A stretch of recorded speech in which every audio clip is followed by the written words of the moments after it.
Welcome to the story. Don't forget to like, subscribe, and support me. The wind howled through the crumbling remains of the city, whipping dust and debris across the barren street. Caitlin trudged along, her boots kicking up tiny clouds of ash with each step. Her guitar hung from her back, swaying with her movement in the distance. A tattered banner fluttered weakly in the wind, the remnants of a world that had once been vibrant and full of life. Now, all that was left were the broken pieces. She paused in the middle of what had once been a bustling square, now reduced to ruin. The skeletal remains of a fountain stood in the center, its cracked stone basin dry and filled with dust. Caitlin could almost hear the echoes of laughter, the faint sounds of children playing and vendors hawking their wares, but those memories were long gone, lost to the collapse. Now, the only sounds were the mournful wail of the wind and the distant clatter of scavengers picking through the wreckage. With a sigh, she unslung her guitar and sat on the edge of the fountain. Her fingers brushed over the strings, and the faintest of hums resonated through the empty air. She closed her eyes, letting the melody flow through her, a song as old as the world itself. It wasn't just music, it was healing. Each note carried a balm for the soul, a touch of peace in a world ravaged by chaos. As she played, a small group of survivors gathered around her, drawn by the sound. They stood at a distance, at first hesitant, their faces edged with the lines of hardship and loss. But slowly, one by one, they came closer, sinking to the ground as the music washed over them. Caitlin didn't need to look to know that the tension in their bodies was easing, the weight of the world lifting from their shoulders, if only for a moment. Her song was a gift, but it was also a curse. Every time she played, she gave a piece of herself away. The healing power of her voice, her guitar, was not without cost. Each note took a fragment of her soul, leaving her feeling emptier, a little more hollow after each performance. But it was a burden she was willing to bear. Someone had to do something to mend the cracks in the world, and if it had to be her, then so be it. The final chord lingered in the air as she let the song fade, the last echoes of hope clinging to the desolate street. The survivors around her stirred, blinking as if waking from a dream. One by one, they stood and murmured their thanks before disappearing back into the ruins, returning to their hard, bleak existence. Caitlin watched them go, her heart heavy but resolved. She stood, slinging the guitar over her shoulder once more, and turned to leave the square. But before she could take more than a few steps, a shadow fell across her path. She looked up to see a man approaching, his movements slow and deliberate, like a predator stalking prey. "Nice song," the man said, his voice gravelly. "Heard you. Vagabond way of soothing folks, making them forget how rotten things are." Caitlin eyed him warily. His clothes were patched and worn, a mixture of scavenged materials that barely held together, but there was a sharpness in his gaze that set her on edge. "I sing for those who need it," she replied simply, already sensing where this was headed.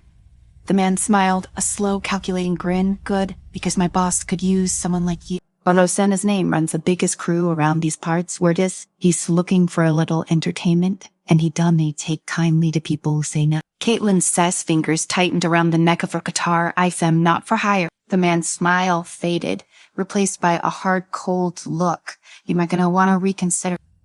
Marlowe's got ways of convincing folks you come with me nice and easy. Maybe things want to get too rough. Refuse." And well, he shrugged, the threat hanging in the air like the dust around them. Caitlin sighed inwardly. She didn't have time for this. She was on a mission, a journey to find the eternal note, the fabled melody that was said to have the power to restore the world's balance. She didn't know if it was real, but if there was even a chance, she had to find it. The cracks in the world weren't just physical. They ran deep into the hearts of the people, and if she could heal that, maybe there was hope for a future beyond the ruin. But she also knew she couldn't afford to make enemies of the wrong people. If Marlowe was as powerful as this thug claimed, then perhaps it would be wise to play along for now. "All right," she said, finally, her voice calm. "Take me to him." The man's smile returned, though. It didn't reach his eyes. He gestured for her to follow, and together they made their way through the crumbling streets, heading toward the outskirts of the city, where Marlowe's encampment lay. The camp was a patchwork of makeshift tents and salvaged materials, spread out in the shadow of an old industrial complex. Fires burned in rusted barrels, and rough-looking men and women milled about, their eyes hard and watchful. It was clear that this was a place of power, a place where the strong ruled and the weak didn't last long. Caitlin was led to a central tent, larger than the others, where Marlowe himself sat on a throne of scrap metal and broken glass. He was a tall, broad-shouldered man with a grizzled beard and eyes that gleamed with cold intelligence. Around him, his lieutenants lounged, each one armed to the teeth. "Here she is," the thug announced, shoving Caitlin forward slightly. Marlowe's gaze flicked over her, assessing. "So you read, the one with the magic voice," he said, his tone amused. "Heard a lot about you. People say you've got a way of making them feel things they haven't felt in a long time." Caitlin met his gaze without flinching. "I sing for those who need healing." Marlowe leaned back in his throne, his fingers tapping idly on the armrest. "That's so well. I think my crew could use a little healing. Life's hard out here, as I am sure you've noticed. People get mean, they get desperate. A nice song might calm things down." He gestured to the group around him. "Why don't you play something for us? Show us what you can do." Caitlin hesitated for a moment, but she knew she didn't need to have much choice. If she refused, things could turn ugly fast. With a resigned sigh, she unslung her guitar and strummed a few chords, letting the familiar weight of the instrument steady her nerve. Her fingers moved across the strings, and a soft melody filled the air. It was a song of longing, of distant memories and forgotten dreams. As the music swirled around them, the tension in the tent began to ease. The hard look softened, and for a brief moment, the rough men and women sitting around Marlowe seemed almost human again. Marlowe watched her with a curious expression, as though he couldn't quite believe what he was seeing. Caitlin didn't know what pain he carried, but she could feel the cracks in his armor, the deep wounds that lay beneath his tough exterior. Her song reached out to those wounds, gently probing, offering solace. When the final note faded, the silence that followed was thick with unspoken emotion. For a moment, no one moved. Then slowly, Marlowe leaned forward, his eyes narrowing. "You were good," he said, his voice low. "Too good. You've got power, and that makes you dangerous." Caitlin held his gaze, refusing to be intimidated. "I am not here to cause trouble. I just want information." Marlowe raised an eyebrow. "Information, huh? About what?" "The eternal note," Caitlin said, her voice steady. "I've heard rumors that you know something about it." At the mention of the eternal note, a murmur ran through the group. Marlowe's expression darkened, and for a moment, Caitlin thought she'd made a terrible mistake. But then he let out a bark of laughter, the sound harsh and bitter. "The eternal note," he repeated, shaking his head. "Yeah, I've heard of it. A lot of people have. They say it's some kind of magical melody, powerful enough to fix the world, some problem. But you know what? I think it's a full sets errand, chasing after a song one to save anyone." Caitlin's heart sank, but she didn't tree. "Let it show, do you, where it is?" She pressed, "Or at least where I can start looking." Marlowe regarded her for a long moment before finally sighing. "There was a guy, an old musician, who used to talk about it. Said he'd heard the song once, a long time ago. He lived down south in the desert. Don't know if he's still around, but if anyone knows where to find the eternal note, it's send him." Caitlin nodded, her mind already racing. The desert was far, and the journey would be dangerous, but she had no other lead. This was the closest she'd come to finding the note, and she couldn't afford to let the opportunity slip away. "I'll need a guide," she said. "Someone who knows the way." Marlowe snorted. "You don't waste any time, do you find? I'll give you one of my medlar. He knows the desert better than anyone, but here's the deal. You find this eternal note. You come back and sing for me again. I want to hear what all the fuss is about." Caitlin hesitated, but she knew she didn't have much of a choice. "All right," she agreed. "I'll come back."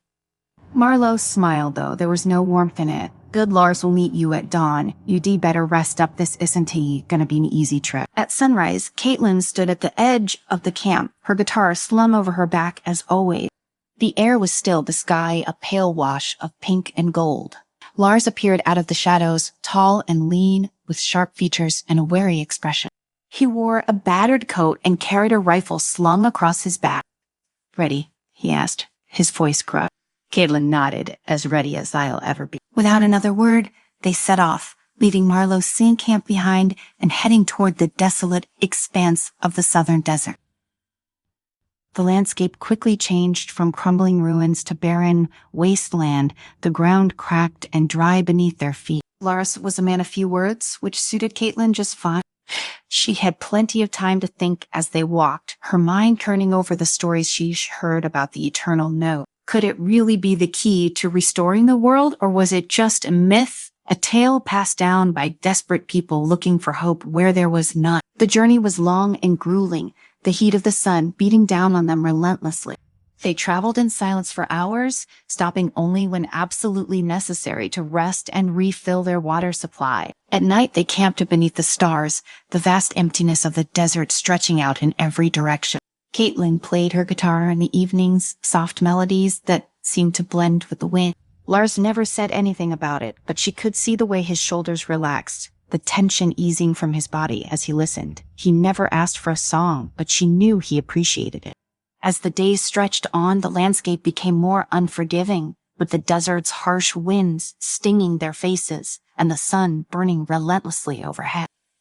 Caitlin Sad's voice grew quieter, not from a lack of energy, but because the silence of the desert seemed to demand it. Hussius, ever stoic, kept his distance, moving with the kind of fluid efficiency that only a man accustomed to survival in such desolation could master.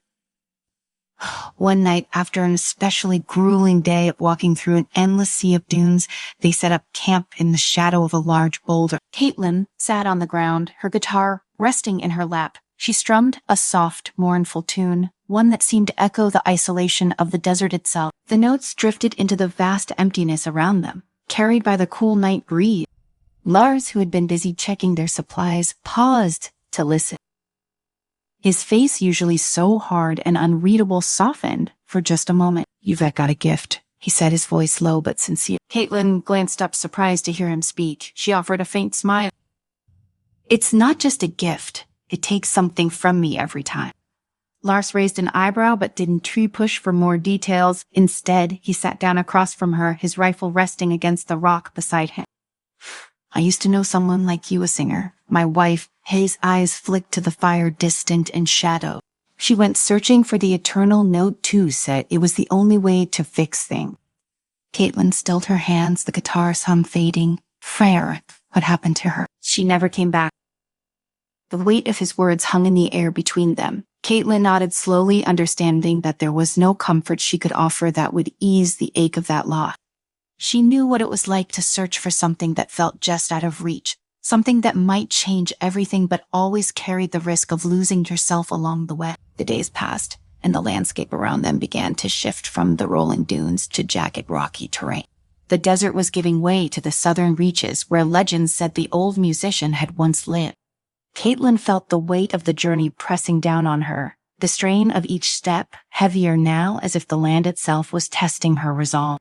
Argyll's, though quiet, remained a steady presence, guiding them through the maze of rocks and crags with the ease of a man who had walked these paths before. One evening, as they climbed higher into the hills, they came upon an ancient stone structure, half buried by the shifting sand. The remains of what might have once been a temple stood before them, its walls weathered and cracked, but still standing against the test of time. Caitlin's heart quickened. This was it, the place the stories had spoken of, where the old musician had lived and where she hoped to find some trace of the eternal note. They made camp outside the temple, the eerie silence of the place unsettling in its stillness. As darkness fell, Caitlin found herself unable to sleep, her mind buzzing with anticipation and doubt. What if the note didn't exist? What if this journey had been for nothing? In the middle of the night, unable to stand the uncertainty any longer, she rose and quietly made her way into the temple. The air inside was cool, the stone walls casting long shadows in the moonlight. The interior was sparse, the remains of old tapestries hanging in tatters from the walls, and a few broken instruments scattered about the floor. Caitlin moved deeper into the temple, her footsteps echoing off the stone floor. She came to a small alcove, where an old rusted music stand stood, a few yellowed sheets of paper still clinging to its surface. She reached out, gently lifting the fragile pages. The notes were faded, barely legible, but there was something familiar about them, a melody she could almost hear. Her fingers moved instinctively to her guitar, and she began to play. The first notes were tentative, uncertain, but as the melody took shape, she felt a pull deep within her, as if the song was coming from someplace far beyond her understanding. The air around her seemed to hum, the very walls of the temple vibrating in response to the music. Caitlin played on, her eyes closed, her heart racing. The melody was unlike anything she had ever heard, yet it felt as though it had always been inside her, waiting to be discovered. As she played, she felt a strange warmth in her chest, a resonance that seemed to connect her to the world around her in a way she had never experienced before. It was as if the cracks in the world were slowly knitting themselves back together, the broken pieces realigning into something whole. But as the final notes echoed through the temple, Caitlin felt a sharp tug deep inside her, a pain that startled her. She gasped, her fingers faltering on the strings. The warmth that had filled her chest began to fade, replaced by a cold, hollow sensation. She dropped her guitar, the instrument clattering to the floor with a dull thud. Breathing heavily, Caitlin stood there, her heart pounding in her chest. She realized now what the legends had meant. The eternal note was not just a song. It was a sacrifice. To play it fully, to bring about the harmony it promised, would mean giving up everything, her essence, her soul.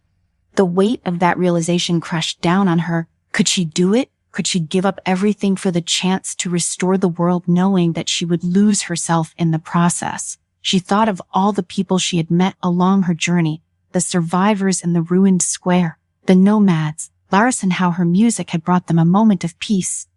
But was it enough? Was she strong enough to make that final sacrifice?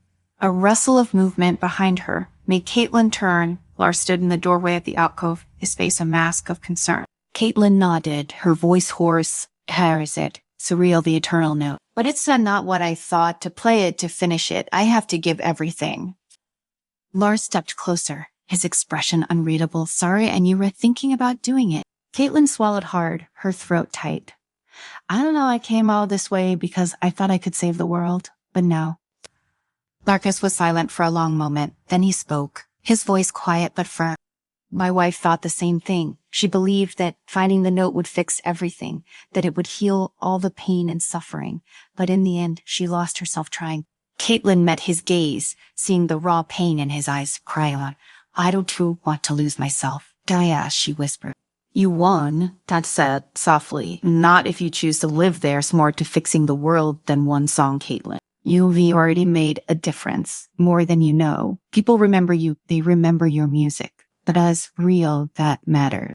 Caitlin looked down at her guitar, her fingers trembling as they hovered over the string.